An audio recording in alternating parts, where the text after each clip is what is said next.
E aí, pessoal, tudo bem com vocês? Hoje aqui no Fórum GD, 17ª edição, em Vitória. A gente vai falar um pouquinho sobre mudanças climáticas aqui com o nosso especialista, Aurélio Souza, que hoje apresentou um painel aqui muito importante. A questão é, Aurélio, mudanças climáticas e fontes renováveis, em especial a gente está tratando aqui muito da solar, mas a gente sabe que a composição, a gente deu uma boa volta aí, mundo afora, e está entendendo um pouco esse mix de fontes renováveis. O que você trouxe hoje no seu painel? Bom, hoje bom, obrigado primeiro, né, por estar aqui. É sempre um prazer falar com você, Ricardo. Eu hoje quis dar uma abordagem menos técnica e mais tanto de mercado, mas com uma preocupação da urgência que nós, como seres humanos, precisamos ter com relação à questão da redução das emissões de gases de efeito estufa. E nesse sentido, a geração de energia limpa e renovável tem tudo a ver com a mitigação dessas emissões.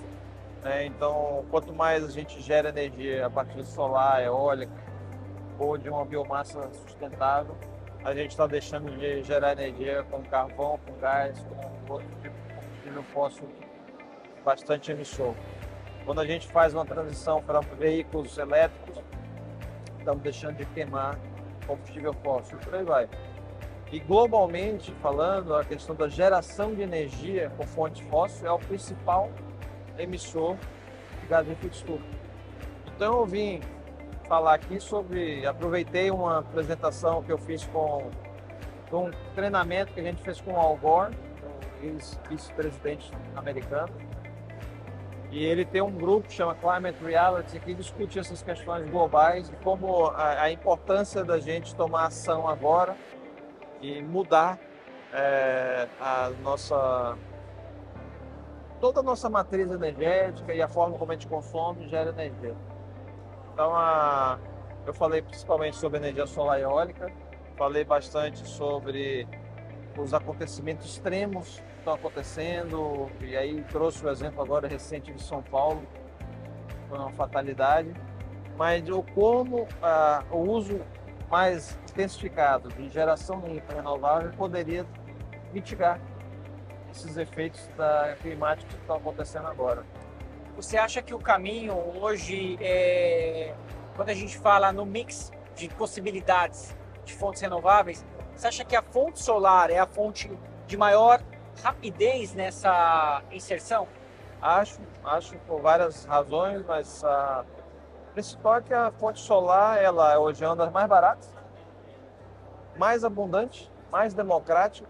Todo o planeta tem sol, até lá na região norte da Europa se usa energia solar, na Áustria, na Finlândia, na Noruega, na Alemanha. Se usa bem. Usa bem. E é modular. Então você pode ir crescendo, ampliando, né? Cabe numa residência, cabe numa usina para atender uma cidade inteira e cabe também numa comunidade indígena no meio da Amazônia. Tá. Quando a gente fala uma sociedade zero carbono ou carbono negativo, eu queria que você explicasse para o telespectador, bom, como isso vai impactar nossas vidas. Sim. Um dos grandes gases de efeito estufa, que não tem um soda, é o CO2, que é o dióxido de carbono. Então se generalizou, fala assim, as emissões de carbono. Na verdade, são emissões de carbono equivalentes, é um mix de gases.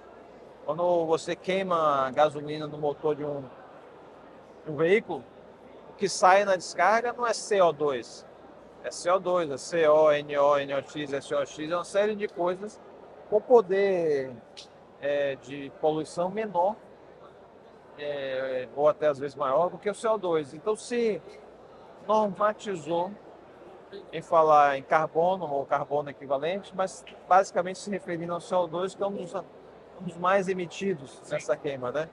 Então quando você fala carbono neutro, é que aquela atividade econômica, seja aquela geração de energia ou aquele equipamento, a emissão daquele equipamento, está menor do que ele vai produzir de energia. Do que ele consumiu para produzir aquela energia. Tá. Então vamos dar exemplo. Um carro etanol, que o Brasil é forte no etanol, né? Carbono neutro, porque quando a cana nasceu, estava crescendo lá para produzir o etanol, ela estava absorvendo carbono. No momento que você queima o etanol e joga esse carbono de volta para a estratosfera, ele é neutro, porque eu já captei e estou devolvendo. Então não estou gerando nenhum carbono adicional. Isso é muito importante falar, como o etanol é um combustível excelente. A gente fala muito da eletrificação, mas o etanol, existem estudos muito bacanas para fazer o etanol ser o carregador, impulsionador de veículo elétrico. Quer dizer, triplicar ou duplicar, alguma coisa assim, a capacidade do etanol hoje. Se fala muito de reforma do etanol para a produção de hidrogênio Isso, também, isso. que é um caminho. O etanol, na molécula do álcool, tem hidrogênio. Então você poderia fazer isso. É uma forma de transportar hidrogênio. Sim. E a gente domina essa tecnologia no Brasil. E segura. É segura, já é conhecido, já tem uma logística preparada para isso. Por outro lado, você falou de carbono negativo, né? No caso aí, eu estou captando mais, absorvendo mais carbono do que eu estou emitindo naquela atividade. Então, isso seria um carbono negativo. São poucas coisas, não consegue pensar assim, mas assim, a geração solar, depois de X anos, você reduz, você gerou carbono na fabricação, lá na hora do módulo, tem um pouquinho de, tem como, mas ao longo dos anos, você está gerando energia limpa. Ele vai chegar a um ponto que a conta vai ficar negativa. A conta vai ficar negativa, ele Isso, vai neutralizar. existe esse estudo já? Existe. Tá. Há um tempo atrás, era 7 anos. Para neutralizar. Mas isso deve ter caído por duas razões. Uma, primeiro, o módulo vem da China. Então lá era 100% carvão, já diminuiu. Tem uma componente solar, eólica. Eficiência no processo de fabricação.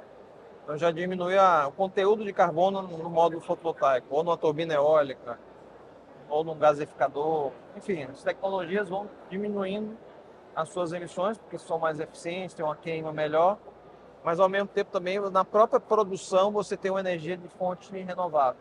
Não estou dizendo que a China tem fonte 100% renovável, não, está longe disso, mas melhorou muito nos últimos anos. Está caminhando para isso. Está caminhando para isso. Agora, Aurélio, quando a gente fala dessa melhora, né, quando a gente enxerga esse cenário, é muito bacana a gente analisar e olhar cada ponto importa. Exemplo, a economia de berço ao berço aplicada na indústria solar ou na indústria de renováveis. Então, eu vou fabricar um módulo, existe já um pensamento para como eu retorno esse módulo para o processo da linha de produção? Já existe várias empresas que certificam esse processo. Me vem um na cabeça agora, chama PV Cycle. Aqui no Brasil já tem algumas empresas também olhando de como reciclar o módulo, como reciclar baterias de lítio, por exemplo, que está na moda também agora e só tende a crescer. É muito difícil você reciclar 100%, mas se você recicla 90%, 95%, 99% já é um ganho fantástico, né? Tem coisa que não dá para reciclar 100%, mas sim, existe essa preocupação. Existe inclusive contratos que estão sendo pensados em que no final de vida útil você tem que reciclar o equipamento, reciclar o material. Então, não é de agora isso, mas está se intensificando cada vez mais essa questão da reciclagem, porque é muito importante. Todo o material nesse planeta é finito.